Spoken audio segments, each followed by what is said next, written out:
This is the Conservative News Review, bringing you news and views.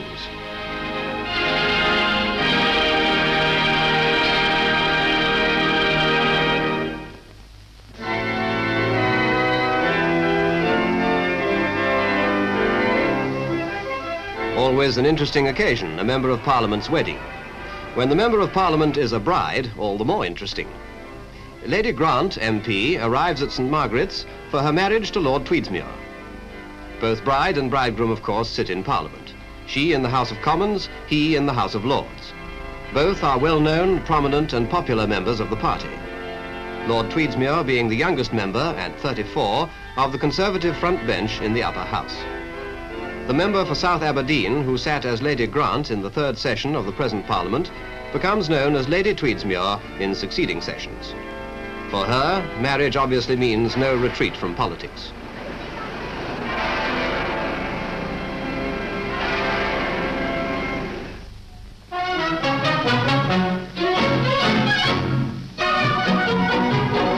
What's wrong with this scene at a country filling station? The answer's obvious. The absent-minded garage hand is filling your tank with pink petrol, which is very wrong of him because its pinkness shows that it's not meant for you. In the same way, in this color-conscious age, potatoes are colored indigo so that you may avoid applying them to your human consumption.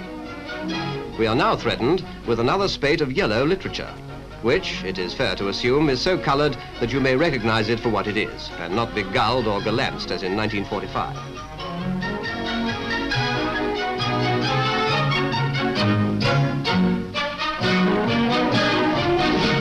Meanwhile, the Conservative Mobile BookShop has become a familiar sight in constituencies.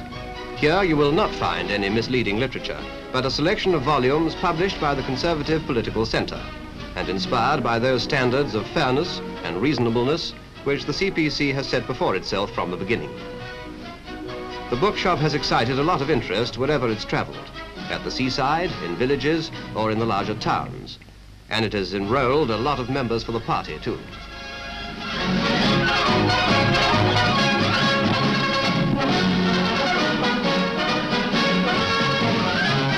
Empire Unity, that great theme, has an ardent champion in Mr Menzies, ex-Premier of Australia, who has been over in Britain for a brief stay, or should we say crusade. Mr L.S. Amory was in the chair at Caxton Hall, and on the platform were Mr Oliver Stanley and Mr Oliver Lyttleton, when Mr Menzies addressed a meeting of the Empire Unity Fellowship. In the next place, I endeavoured to point out to you that the development of the British Empire must be regarded by us as a development to build up our mutual strength. And that, sir, is not a mutual strength which possesses some element of hostility to the interests of the world or to the interests of mankind. Experience has shown that the stronger and more prosperous we have been, the more prosperous has the world been. There's no greater fallacy that's current among men than the idea that prosperity is divisible, that we can be prosperous only because we've made somebody else unhappy and miserable. I don't believe it at all. If we are to be prosperous, if we are in effect to develop our resources so that we become to our full extent a powerful, well-doing group of nations, then we shall buy more from the rest of the world world will buy more from us, people will more and more settle into the ways of peace, and mankind all round will be the better for it. It was a forceful, dynamic declaration of faith, and should be an inspiration to Conservatives here who share Mr Menzies' convictions.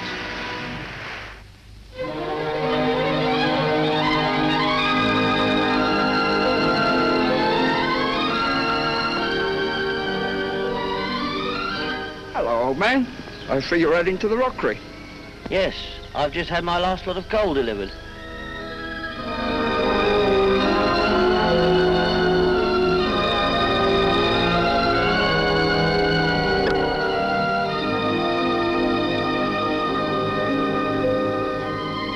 Welfare is her name, the people's welfare is her aim.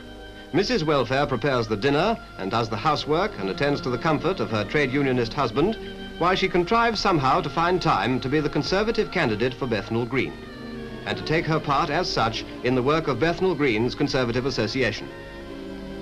Ladies, I'm so glad we have met here to discuss the Women's Charter, which the Conservative Party is to compile. Miss Egan, do you think we need a charter?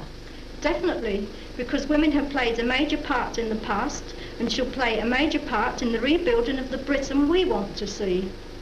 Now for Mrs. Welfare's own political philosophy. I think it's a sign of the spirit of conservatism that a working man's wife should be chosen to represent Bethnal Green as a Tory candidate.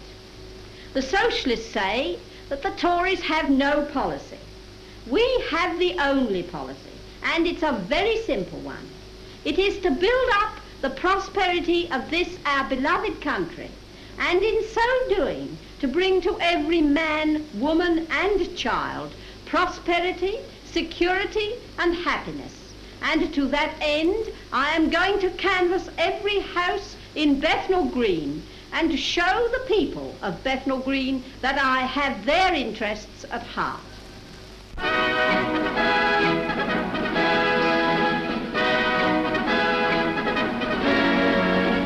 Houses built during the years 1919 to 1928 numbered 1,194,720.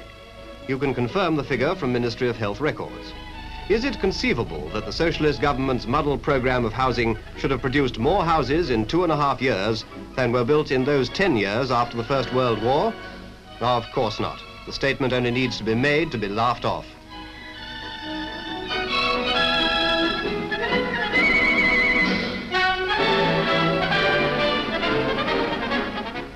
Mr. Ernest Marples, Conservative MP for Wallasey, has drawn attention to another aspect of Mr. Aneurin Bevin's ridiculous statement, which is too serious to be dismissed with ridicule.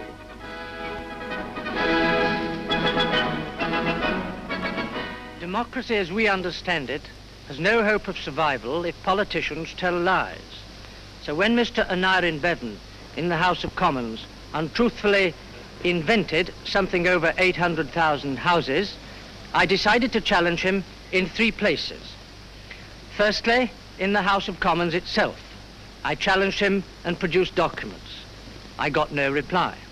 Secondly, in my constituency of Wallasey, where I promised to pay £500 to charity if I was wrong, and in the hope that he would pay £500 to charity if I was right.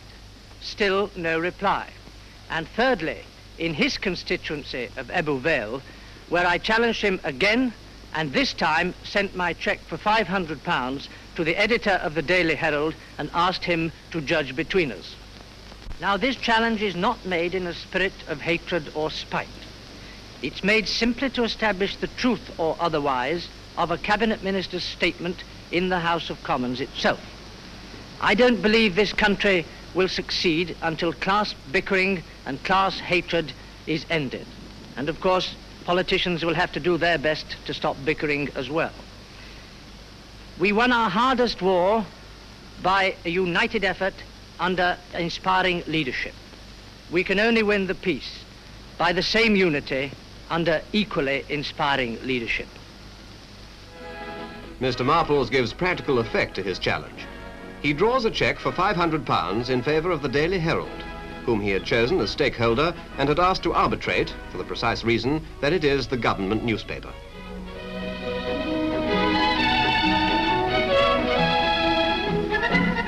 The letter, registered for safe delivery, reached its destination.